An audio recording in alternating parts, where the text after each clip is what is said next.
మనం చికెన్లో ఎన్నో వెరైటీస్ తింటూనే ఉంటాం. ఎన్నో varieties of the chicken biryanis తింటాం. Chicken biryani, chicken dum biryani, chicken పషన్ బిర్యానీ, చికెన్ మలై బిర్యానీ, ఇలా చెప్పుకుంటూ పోతే ఎన్నో ఉంటాయి. కానీ ఈరోజు మనం చికెన్ పులావ్ ఎలా చేసుకోవాలో ఈ వీడియోలో తెలుసుకుందాం.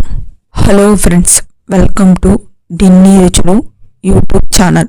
2 గ్లాసుల బియ్యం తీసుకొని శుభ్రంగా కడుక్కోవాలి. నీళ్ళు పోసుకొని గంటసేపు నానబెట్టుకోవాలి. చికెన్ని శుభ్రంగా కడుక్కోవాలి. స్టవ్ మీద బాండీలు పెట్టుకొని 1.5 గంట నూనె వేసుకొని కొంచెం వేడైనాక అరగంట అల్లం వెల్లుల్లి పేస్ట్ వేసుకొని పచ్చివాసన పోయేంత వరకు వేయించుకోవాలి. మనం చికెన్ పులావ్ చేసుకుంటున్నాం కాబట్టి కొంచెం అల్లం వెల్లుల్లి పేస్ట్ ఎక్కువ వేసుకుంటున్నాం. ఇంట్లో చేసుకున్న అల్లం వెల్లుల్లి పేస్ట్ అయితే చాలా రుచిగా ఉంటుంది. పులావ్ కూడా చాలా టేస్టీగా వస్తుంది. చికెన్ని వేసుకొని బాగా కలుపుకోవాలి. కొంచెం సేపు మగ్గనివ్వాలి. గింటతో కలుపుకుంటూ మాడకుండా చూసుకోవాలి. 1 స్పూన్ పసుపు వేసుకొని కలుపుకోవాలి. 1 గంటి కారం వేసుకోవాలి. మీరు తక్కువ కారం తినే పని అయితే మీకు నచ్చినంత వేసుకోండి. రుచికి సరిపడినంత కల్లుప్పు వేసుకొని బాగా కలుపుకోవాలి. కొంచెం గరం మసాలా వేసుకొని కలుపుకొని మూత పెట్టుకొని 5 నిమిషాలు మీడియం ఫ్లేమ్ మీద మాడకుండా కలుపుకుంటూ మగ్గనివ్వాలి. సగం మునిగే అంతా నీళ్లు పోసుకొని బాగా కలుపుకొని మూత పెట్టుకొని దగ్గరగా అయ్యేంత వరకు ఉడికించాలి. మధ్య మధ్యలో గింటితో కలుపుకుంటూ మీడియం ఫ్లేమ్ మీదే ఉడికించాల్సి ఉంటుంది.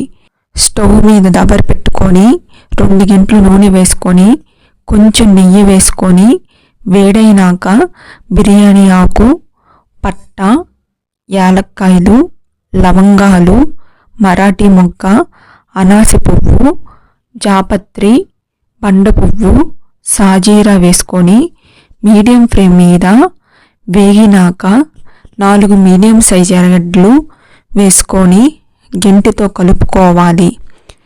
తొందరగా వేగడానికి కొంచెం సాల్ట్ వేసుకొని ఎర్రగా వేయించుకోవాలి. అప్పుడైతేనే బిర్యానీ టేస్ట్ బాగుంటుంది. 6 పచ్చిమిరపకాయలు వేసుకోవాలి. కొంచెం వేగనివ్వాలి. మీరు తక్కువ కారం తినే పని అయితే తక్కువ పచ్చిమిరపకాయలు వేసుకోవచ్చు. మేము కొంచెం ఎక్కువ తింటాం కాబట్టి ఎక్కువ వేసుకున్నాం. కొంచెం పుదీనా వేసుకొని వేగినాక అల్లం వెల్లుల్లి పేస్ట్లో కొంచెం కొత్తిమీర వేసుకొని కొంచెం కల్లుప్పు వేసుకొని పేస్ట్ని దబర్లో వేసుకొని పచ్చివాసన పోయేంత వరకు బాగా వేగనివ్వాలి. పచ్చివాసన పోయేంత వరకు వేయించుకోవాలి. మనం ఎప్పుడు ఏ పేస్ట్ వేసుకున్నా కూడా పచ్చివాసన పోయేంత వరకు మీడియం ఫ్లేమ్ మీదే బాగా వేగనివ్వాలి. కొంచెం ధనియాల పొడి వేసుకొని కలుపుకోవాలి. 2.5 గంట పెరుగు వేసుకొని బాగా కలుపుకోవాలి. 2 గ్లాసుల బియ్యానికి 3.5 గ్లాసుల నీళ్లు పోసుకోవాలి. కొంచెం కల్లుప్పు వేసుకొని బాగా కలుపుకోవాలి. మనం చికెన్ ఉడికించేప్పుడు కల్లుప్పు వేసుకున్నాం. మళ్ళీ ఎర్రగడ్డ తొందరగా వేగడానికి సాల్ట్ వేసుకున్నాం. మళ్ళీ మనం కొత్తిమీర పేస్ట్లో కూడా కొంచెం కల్లుప్పు వేసుకున్నాం. మనం బిర్యానీలో నీళ్లు పోసుకున్నప్పుడు కూడా కొంచెం కల్లుప్పు వేసుకున్నాం కాబట్టి చూసుకొని ఉప్పు వేసుకోండి. ఒక్కసారి ఎక్కువైతే మళ్ళీ తగ్గించలేం కాబట్టి. ఎసురు బాగా మరుగుతున్నప్పుడు నానబెట్టిన బియ్యాన్ని వేసుకొని కలుపుకోవాలి.